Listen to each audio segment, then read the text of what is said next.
मनोहरपुर सामुदायिक स्वास्थ्य केंद्र की 108 एम्बुलेंस सेवा खुद वेंटिलेटर पर है। जो एम्बुलेंस मरीजों की जान बचाने के लिए जानी जाती है, वही महीनों से बदहाली की शिकार है। नतीजा, आपात स्थिति में मरीजों की जान जोखिम में रहती है। इसी बीमार एम्बुलेंस पर देखिए हमारी ये खास रिपोर्ट।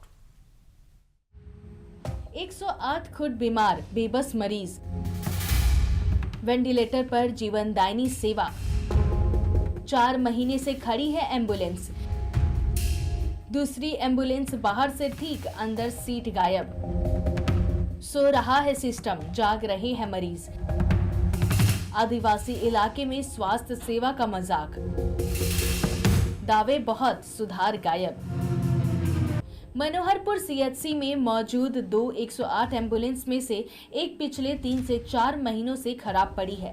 क्लच प्लेट खराब होने के कारण ये एम्बुलेंस पूरी तरह बंद है। दूसरी एम्बुलेंस किसी तरह चल तो रही है, लेकिन उसमें अटेंडर सीट टूटी हुई है।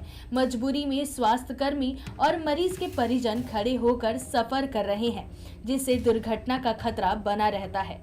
दूर दराज और आदिवासी क्षेत्र होने के कारण यहां एम्बुलेंस सेवा बेहद अहम है। सीएचसी प्रभारी डॉक्टर अनिल कुमार का कहना है कि मामले की रिपोर्ट जिला स्वास्थ्य विभाग को भेजी जा चुकी है। जहां तक 108 एम्बुलेंस की बात है, तो मेरा यह कहना है कि वो यहाँ 2 एम्बुलेंस दिया गया था। एक आनंदपुर प्रखंड के जिम्मे है और एक मनोहरपुर। तो दोनों एम्बुलेंस यहीं रहती है, क्योंकि सीएचसी हमारा कंट्रोलिंग मनोहरपुर यहीं से होता है। तो इस संबंध में उनका कहना है कि एक हमारा 2 एम्बुलेंस में एक विगत 3 महीनों से ख़राब है ना। इसी सूचना हम दिए हुए हैं। और एक जो 108 चल रही है, वो भी उसकी स्थिति थोड़ा सा रिपेयरिंग के लिए, सीट वगैरह सब ख़राब है। तो जिसकी सूचना हम मुख्यालय को दे दिए हैं। और क्योंकि ये मुख्यालय इनको देखते हैं, तो इस संबंध में यही करना चाहते हैं। और मैं चाहूँगा कि थोड़ा सा जल्दी बन जाए, ताकि मरीज को दिक्कत न। सवाल यही है कि जिम्मेदारों की नींद कब तक खुलेगी, या मरीज यूं ही जोखिम उठाते रहेंगे। टीवी 45 के लिए चाईबासा से अमित राज की रिपोर्ट। और पूरे मामले पर ज्यादा अपडेट के लिए हमारे साथ हमारे संवाददाता अमित राज जुड़ चुके हैं। अमित, रिपोर्ट में हम देख रहे हैं कि किस तरह उस इलाके में 2 एम्बुलेंस दिए गए हैं और एक एम्बुलेंस बीते 4 महीने से खराब पड़े हुए हैं और एक एम्बुलेंस की हालत भी ठीक नहीं हम कह सकते। और इसी खराब एम्बुलेंस से मरीजों को ढोया जाता है। तो साफ तौर पर कहीं ना कहीं स्वास्थ्य महकमे में स्वास्थ्य व्यवस्था के नाम पर मजाक चल रहा है। और ये आदिवासी इलाके की दुर्दशा है, जहां स्वास्थ्य व्यवस्था सब कुछ भगवान भरोसे है। क्या है आपके पास पूरा अपडेट? इसमें जो जानकारी मिली, जो एम्बुलेंस चलाते हैं 108 एम्बुलेंस को, उनके जो कर्मी हैं, उनको भी जब से एम्बुलेंस बंद खड़ा पड़ा हॉस्पिटल में, उस समय से उन लोगों को मानदेय भी नहीं मिल रहा है। इसके चलते उन लोगों की समझ भी मैंने घर चलाने को मुश्किल हो रही है। और चूंकि मरीजों को ले जाने में स्वाभाविक सी बात है कि दिक्कत हो ही रही है।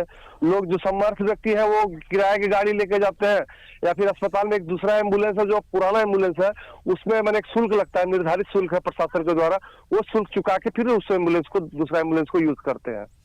जी, बहुत शुक्रिया अमित तमाम जानकारी के लिए। तो अमित बता रहे थे कि इस तरह उस इलाके में 2 एम्बुलेंस है, जिसमें एक एम्बुलेंस तो बीते 4 महीने से खराब पड़े हुए खड़ा है, और जो दूसरा एम्बुलेंस है, जो दूसरी एम्बुलेंस है, वो भी बदहाल हाल में किसी तरह मरीजों को अस्पताल तक ले जा रही है। लेकिन इस दौरान हादसों का डर बना रहता है। और बता दें कि अगर 4 महीने से एम्बुलेंस खराब पड़ी है, तो इसकी जानकारी विभाग को है, जिला स्वास्थ्य महकमे को इसकी रिपोर्ट भी दी गई है। लेकिन 4 महीने से उस रिपोर्ट पर हाथ धर कर जो महकमा है वो बैठा हुआ है। जो महकमे के अधिकारी हैं, वो कान में तेल डालकर सोए हुए हैं। और देखिए, ये आदिवासी इलाके की हालत है। जिन आदिवासियों का हवाला हमारी सरकार देती है, उनके विकास, उनके सुविधाओं, उनके सहूलियतों का जिक्र सरकारी दावों में होता है, लेकिन जमीन पर उसकी सच्चाई क्या है आप तस्वीरों से साफ तौर पर समझ सकते हैं कि 4 महीने से एक एम्बुलेंस खराब पड़ी है, और उस एम्बुलेंस में 4 महीने से उसकी मरम्मत के लिए विभाग को फुर्सत नहीं है, विभाग के पास समय नहीं है, या विभाग की सोच ही नहीं है, या सिस्टम की संवेदना ही मर चुकी है, दम तोड़ चुकी है।